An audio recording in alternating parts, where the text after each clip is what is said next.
तो वही एक कमेंट है कि कुछ लोग कहते हैं कि जब आप सेल्फ अवेयर हो जाते हो तो तब you become disconnected from reality. तो ये जो सांसारिक ज़िंदगी है, इससे डिसकनेक्टेड हो जाते हो। इससे मतलब आपका कुछ लेना-देना नहीं रहता। मेरे ख़्याल से ये आप पे डिपेंड करता है।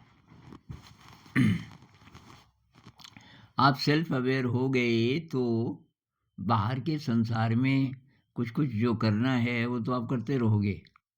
मान लीजिए कि आपका परिवार है और आप ही ज़िम्मेदार हो, तो वो तो आप निभाओगे ना। बहुत सारे ऐसे एनलाइटेंड लोग हुए, एनलाइटेंड कह लो, सेल्फ अवेयर कह लो, जो संसार में रहे और अभी हैं। लाखों, मेरे हिसाब से कुछ करोड़ लोग ज़रूर होंगे इस प्लैनेट पे, जो कि सेल्फ अवेयर हैं। मतलब काफ़ी हद तक एनलाइटेंड भी बोल सकते हैं। बुद्धिज़्म के अनुसार ना वो अलग-अलग स्टेजेस होती हैं एनलाइटनमेंट की। तो आपका ये ध्येय ही यही हो गया, डायरेक्शन ही यही हो गई कि इस लाइफ में चाहे आने वाले लाइफ्स में मेरा तो यही रास्ता है। तो एनलाइटनमेंट की शुरुआत हो गई। तो डिस्कनेक्टेड फ्रॉम रियलिटी, ये भई आपकी मर्ज़ी है। मर्ज़ी का मतलब, अगर आपके पास ऑप्शन है, कोई ज़िम्मेदारी नहीं है।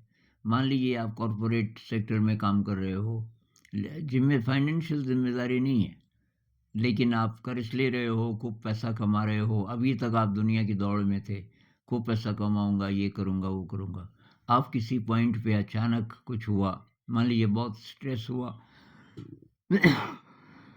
किसी ने बोला ध्यान कीजिए, और आपने ध्यान का अभ्यास शुरू किया और धीरे-धीरे उसमें काफ़ी गहरे चले गए और आपको लगा यार ये क्यों कर रहा हूँ मैं, ये कॉर्पोरेट, और आपने छोड़ दिया। तो ये, इसका मतलब ये नहीं कि आप डिस्कनेक्टेड हो गए रियलिटी से, वो फालतू की चीज़ थी।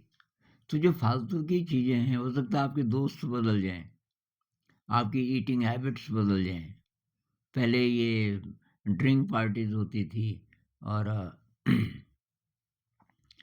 अ, मतलब ये मीट वगैरह भी खाते थे, और कुछ ऐसा हुआ आपको कि भई ये मीट तो भारी भोजन है, ये नहीं करूँगा मैं। ध्यान में ज़रा बाधा पड़ती है, और ये दारू वगैरह भी नहीं। अब दोस्त बदलने लग गए, लेकिन आप रियलिटी से डिस्कनेक्ट हो गए, ऐसा नहीं है। आप हायर रियलिटी से कनेक्ट हो गए। किसी ने कमेंट किया था ना कुछ दिन पहले कि meditation is an escape into higher reality. पलायन तो है मेडिटेशन, लेकिन सत्य के जगत में पलायन।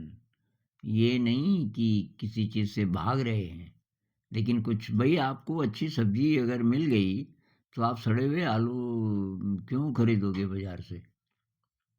मान लीजिए कि सब जगह सड़े ही आलू आते हैं।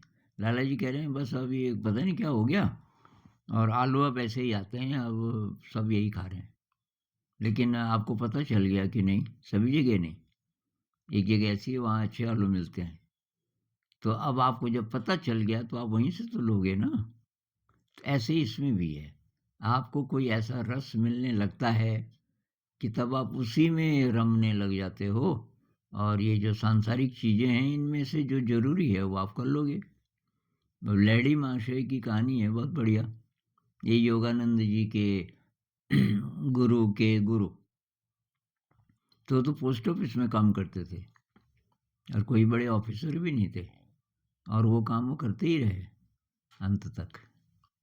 तो ऐसा नहीं है भई, ये आप पे डिपेंड करेगा कि मतलब बहुत सारी सांसारिक चीज़ों से आप अलग हो जाओगे क्योंकि वो फालतू थी। तो ये तो समझदारी है ना। भई आप कीचड़ से चल रहे थे क्योंकि दिख नहीं रहा था। अब आपको होश आ गया, कीचड़ भी दिखने लग गया और अच्छा रास्ता भी दिखने लग गया। अब आप क्या करोगे? अच्छा रास्ता भी बगल-बगल से जा रहा है। अच्छे रास्ते पे चलोगे ना, वही होता है बस। आप सेल्फ अवेयर होगे तो आप ज़रा ठीक ढंग से चलने लग जाते हो और फालतू कीचड़ में नहीं जाते कि सारी दुनिया जी कीचड़ से ही जा रही है, वही फैशन है। फैशन ही वही है कि कीचड़ से ही जाना है। बहुत सारे फैशन हमारे ऐसे ही होते हैं ना, बहुत हानिकारक, लेकिन फैशन है। तो मेरे ख्याल से बात क्लियर हो गई होगी।